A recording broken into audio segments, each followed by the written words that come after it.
老頭 Z 今天一開場就要把話說得很難聽。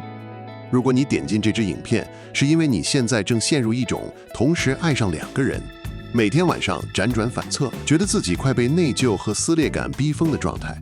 那我先跟你說實話，你不用把自己包裝成莎士比亞悲劇裡的苦情主角。你不是什麼因為愛得太滿所以心碎的深情種子，在絕大多數情況下，你只是一個既想保本又想賺翻，既要安全感又要刺激感的投機賭徒。很多人會問我，老頭 Z， 人真的有可能同時愛上兩個人嗎？這是不是說明我本質上就是個渣男或者渣女？我們今天不搞道德審判，道德審判太廉價了，罵一句渣男渣女解決不了你胸口那種真實的悶痛。我們先從生物學和大腦神經科學來看這件事兒。美國著名的生物人類學家海倫·費雪博士用大腦功能性磁振造影研究了幾十年的愛情，他得出一個非常殘酷但客觀的結論：人類的大腦在演化過程中，為了生存和繁衍，發展出了3套完全獨立的神經回路系統。第一套叫做性慾系統，由在痼酮和雌激素主導，它的目的只有一個，就是驅使你去尋找交配对象。這種慾望可以針對很多人。第二套叫做浪漫愛系統，由多巴胺和去甲腎上腺素驅動，這就是我們常說的心跳加速。茶飯不思，強迫性的一直想着某個人，一看到對方的訊息就嘴角上揚。多巴胺的作用是讓你集中精力，鎖定一個特定目標去展開追求。第三套叫做深度依附系統，由催產素和血管加壓素主導，這是一種平靜、溫暖、安全，像家人一樣的深層連接。當你跟一個人長期生活在一起，習慣了對方的氣味，知道回家有個人在那裡，這套系統就在起作用。海倫·費雪發現最要命的一點是什麼？這3套大腦系統彼此之間是不完全同步的，它們甚至可以同時指向不同的人。在生理機制上，你的大腦完全可以在同一個時間點對家裡那個相處了7、8年的伴侶產生無比深厚的依附感，同時又對辦公室剛來的新同事產生強烈的多巴胺浪漫衝動，甚至對路上偶遇的陌生人產生性慾。大腦沒有裝設單向閥門，生理構造從來就沒有保證過，當你愛上 A 的時候，你的多巴胺就永遠不會為 B 分泌。所以，如果你問我生理上有沒有可能同時對2個人產生強烈情感，答案是肯定的。你的神經系統確實辦得到，但是重點來了，明白大腦機制是為了讓我們認清本能，而不是拿來當作逃避責任的免罪符。大腦渴望多巴胺是動物本能，但放任自己沉溺在2段關係裡左右逢源，遲遲不做決定，這就是你的心理防衛機制在搞鬼。很多處於這種狀態的人，最喜歡掛在嘴邊的一句話就是：我真的不知道該怎麼選，2個我都好愛，傷害哪一個我都捨不得。聽起來多麼慈悲，多麼痛苦啊！但我告訴你，這句話翻譯成人話就是：A身上有我割捨不下的好處，B 身上也有我貪戀的爽感。我不想承受失去 A 的代價，我也不想承擔錯過 B 的遺憾。我不是捨不得傷害他們，我是捨不得讓我自己承受任何一丁點的損失。你不是愛他們2個人愛到無法自拔，你自始至終最愛的人只有你自己那份不願意承擔風險的貪婪。既然生理上大腦允許多軌運作，那為什麼這種事情往往發生在某些特定的人生階段？為什麼你會在這個時候精準地陷在2個人之間？心理學家羅伯特·斯滕伯格提出過一個非常經典的理論，叫做愛情3元論。他認為一段完整的、成熟的愛必須由3個頂點構成：親密、激情、承諾。親密代表着彼此理解、無話不談的默契；激情代表着身體的吸引力、性的渴望與浪漫的火花；承諾代表着排他性的契約，共同面對未來的責任感。當3者兼備時，叫做完美之愛。但現實生活哪有那麼多完美？絕大多數長期的關係，走着走着就會遇到磨損。你仔細檢視你現在糾結的這2個人，10之8九呈現出這種模式。你的原配或穩定對象，我們稱之為伴侶 A，提供的是親密與承諾，你們在一起很多年了，彼此的家庭、財務、生活習慣早已盤根錯節。你生病了，他會帶你去看醫生；你低潮了，他會默默遞上一杯溫水。待在他身邊，你感到極度的踏實和安全。但問題在於，激情被歲月消磨殆盡了。你們坐在同一張餐桌前，可以半個小時各自滑手機，不說一句話。你們接吻時，像是在執行例行公事。你的大腦已經很久沒有因為他而分泌過多巴胺。這時候，伴侶 B 出現了。B 帶來的是撲面而來的激情與浪漫。他講話幽默，眼神帶電。他會帶你去嘗試從沒去過的餐廳，聊那些你很久沒跟人聊過的夢想與熱情。在他面前，你覺得自己重新活了過來，你好像找回了20歲時那種小鹿亂撞的感覺。但是 B 給不了你承諾，甚至只要一談到未來，一談到現實的柴米油鹽，整段關係就變得飄忽不定，充滿脆弱。你看懂了嗎？你根本不是愛上了2個完整的人，你是把自己心目中渴望的完美愛情三角形劈成了2半，然後把上半截的激情安在 B 身上，把下半截的承諾與安全感安在 A 身上。你拿着這2個不完整的殘肢，再玩一場自欺欺人的拼圖遊戲。你從 A 那裡偷取安穩，再從 B 那裡索取刺激，試圖用2個人來拼湊出一個全功能的情感供養系統。在深度心理學裡，這叫做自戀性投射。瑞士心理學大師榮格講過，我們每個人內心都有一個潛意識的異性人格意象。男性心中有阿尼瑪，女性心中有阿尼瑪，女性心中有阿尼姆斯。在成長過程中，因為家庭教育、社會期待或者自我壓抑，我們往往只發展了自己的一部分性格，而把另一部分壓進了陰影裡。比如，你可能在現實生活裡是一個按部就班、極度負責任、循規蹈矩的好好先生或模範主婦。你的伴侶 A 強化了你的這種社會好人形象，你跟他在一起很安全，因為這符合所有人的期待。但是你內心深處那個被壓抑的、渴望冒險、渴望離經叛道、渴望被強烈注視的自我，在黑暗中快要悶死了。這時候 B 出現了。 B 往往具備某種你身上所欠缺的特質：叛逆、隨性、感性，或者帶有一點危險氣息。你一看到 B， 你的潛意識就像觸電一樣，把你內心那個被壓抑的靈魂碎片全投射在他身上。你瘋狂的迷戀 B， 真的是因為 B 有多麼無可取代嗎？不，你不是愛 B 這個具體的人，你是愛上了站在 B 面前時那個終於可以不用那麼懂事、可以肆意任性的你自己。你愛 A， 是因為 A 成全了你對安穩日常的執念；你愛 B，是因為 B 成全了你對未知冒險的幻想。這2個人就像一面鏡子的2塊碎片，分別照出了你人格中分裂的2個部分。你以為你在處理2個人的感情問題，其實你是在處理你自己內在長期分裂、不敢整合的心理殘障。當人陷在2段關係裡時，大腦會玩弄一個極其陰險的心理陷阱，這就是心理學上著名的蔡加尼克效應。蘇聯心理學家布魯馬·蔡加尼克在一家維也納咖啡館發現了一個現象：服務生對於那些還沒結賬的賬單記憶力驚人的好，點了幾道菜，誰坐在哪裡都記得一清二楚。但只要那張賬單一旦結完賬，服務生在幾分鐘之內就會把剛才的內容忘得一乾二淨。後來心理學實驗證實了這一點，大腦對於未完成的、懸而未決的、處於中斷狀態的事情，會產生一種持續性的心理張力，促使我們不斷去回想它、美化它，渴望給它一個結局。這套機制放在三角關係裡，簡直就是一場災難。你想想看，你跟伴侶 A 的關係是什麼狀態？是已完成且正在持續消耗的狀態。你們經歷過無數次為了洗碗、擠牙膏、長輩過節、水電費賬單的瑣碎爭吵，所有的缺點、邋遢的習慣、情緒失控時的難看嘴臉，你全部看得清清楚楚。在你面前是沒有濾鏡的，他是個血淋淋的真實人類。而你跟那個新對象 B 呢？你們的關係是什麼狀態？是未完成、未定義、被阻隔的狀態。每一次你們見面都是精心打扮過的，每一次你們聊天聊的都是風花雪月、哲學人生或者彼此的吸引力。每一次你們要分開時，都帶着依依不捨的懸念。你們之間根本還沒有走進柴米油鹽的戰場，你們甚至連一場真正涉及利益與責任的硬仗都還沒打過。這時候，蔡加尼克效應就會在你的大腦裡瘋狂加戲。因為這段關係沒有着陸，大腦就會自動啟動腦補機制，而把 B 身上所有你還沒看透的空白區域全部填滿最美好的幻想。他回訊息慢了半小時，你覺得他是在克制對你的深情；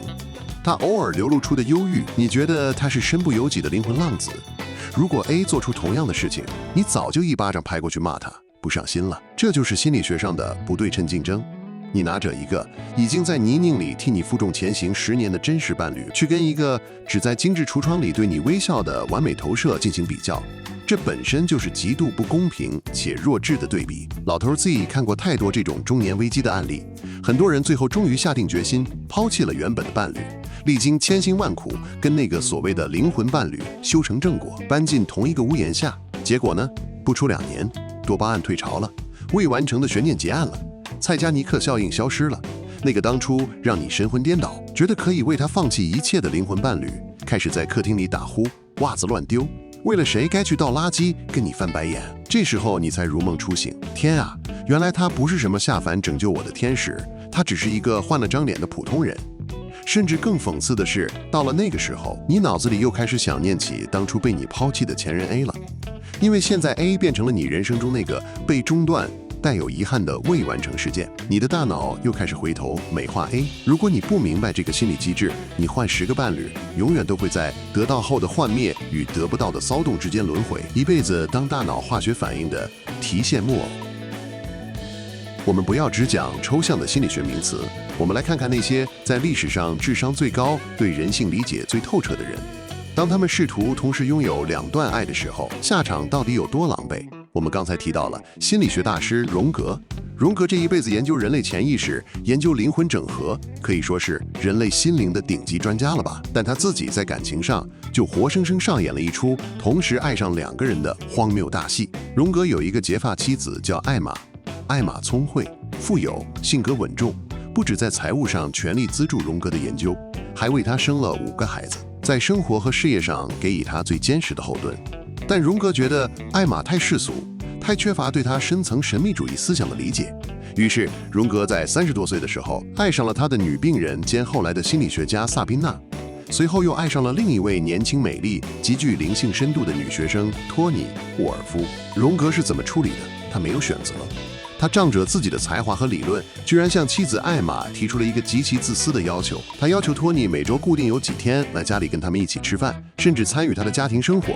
榮格在日記和信件裡狡辯說，艾瑪是他的地基，是他現實生活的錨，而托尼是他的靈魂啟發者，是他探索潛意識深淵的繆斯。他2個都需要，缺一不可。表面上看，這段畸形的三角關係維持了幾十年，但真實的情況是什麼？艾瑪在無數個深夜裡獨自哭泣，承受着巨大的羞辱與痛苦。她不得不透過自己去研讀心理學來療癒自己內心的創傷。托尼終身未婚，永遠只能當一個見不得光的地下影子，到死都沒有得到一段完整的名分與尊重。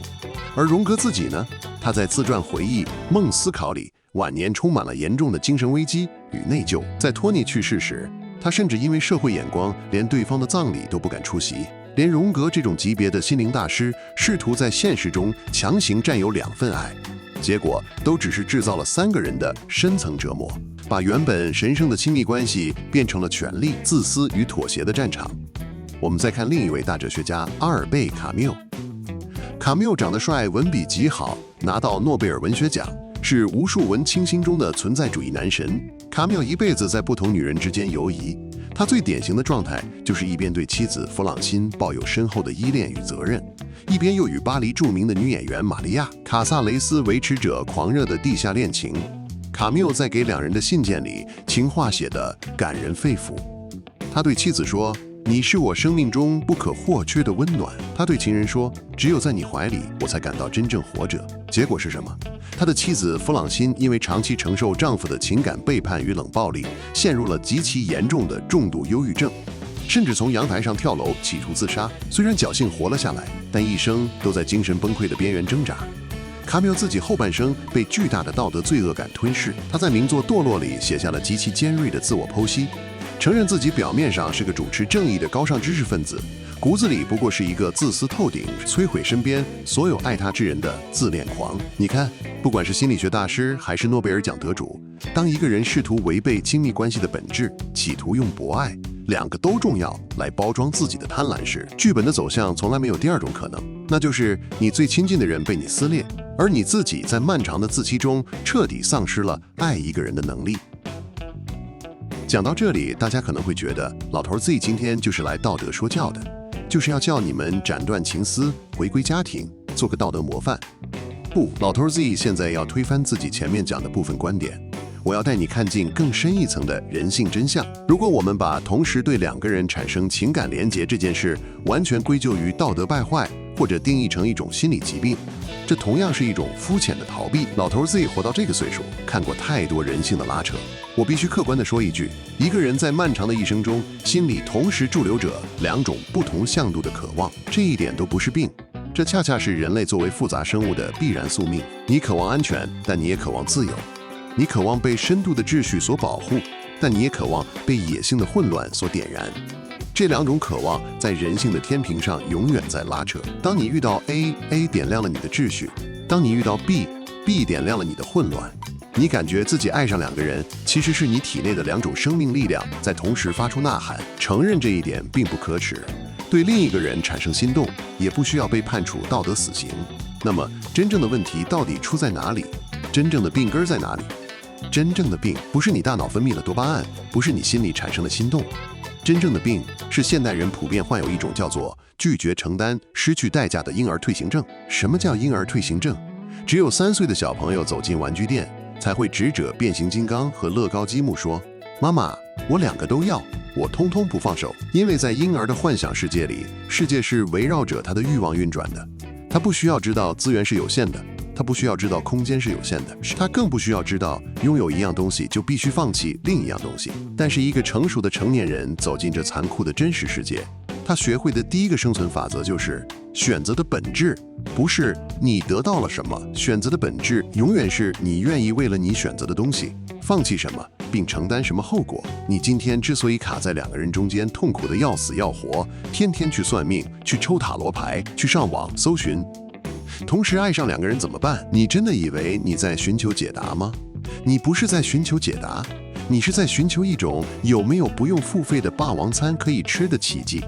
你希望有一個仙女棒揮一下，既能讓 A 一輩子死心塌地照顧你，又能讓 B 永遠在暗處為你保持激情。或者你希望有一種方法能讓其中一個人主動退出，好把責任全推給命運，讓你自己不用背負是我拋棄了誰的罪惡感。懦弱，極度的懦弱。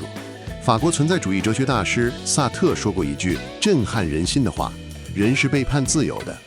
在存在主義看來，你每天拖着不选，两邊討好，在曖昧與隱瞞中苟且，這本身就是你做出的選擇。你選擇了背叛 A 的信任，你也選擇了浪費 B 的青春，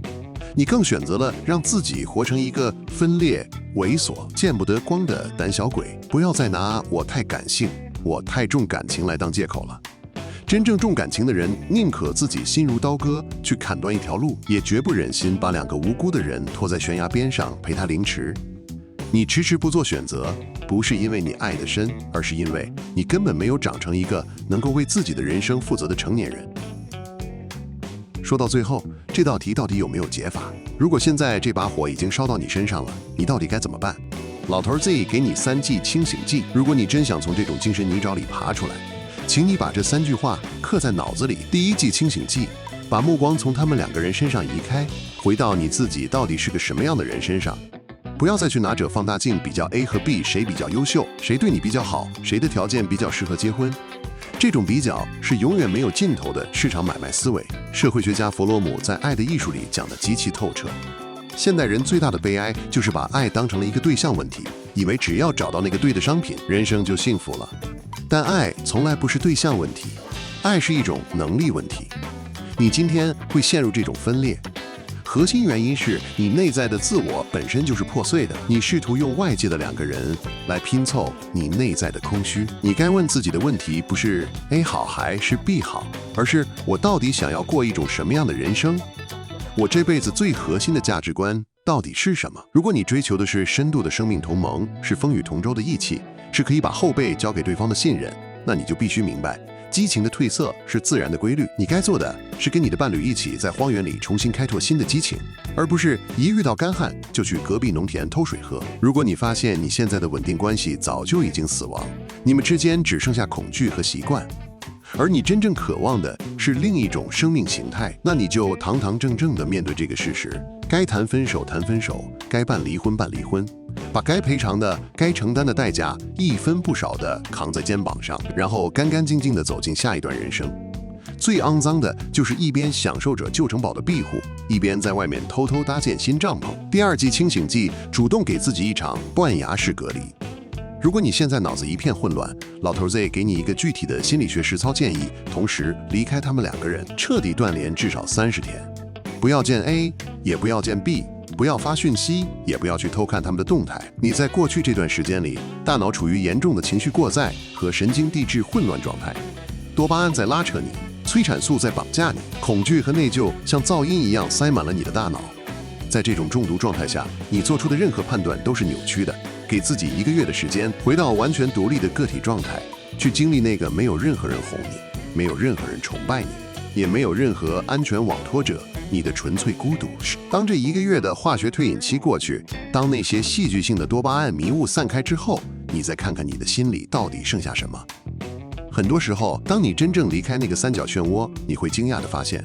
你原本以為刻骨銘心的那個人，其實只是你無聊生活裡的一劑止痛藥；而你原本以為索然無味的那個人，可能才是支撐你生命底色的基石。甚至你可能會發現，這2個人其實都不適合你。你真正需要的是重新學會一個人好好生活。第3季清醒劑，學會向遺憾鞠躬，這是成年人最高級的修行。在小孩子的童話故事裡，結局總是從此過着幸福快樂的日子，所有願望都得到了滿足。但在真實的人性世界裡，成熟的標誌就是你終於承認，人生是一場注定帶有遺憾的單向旅程。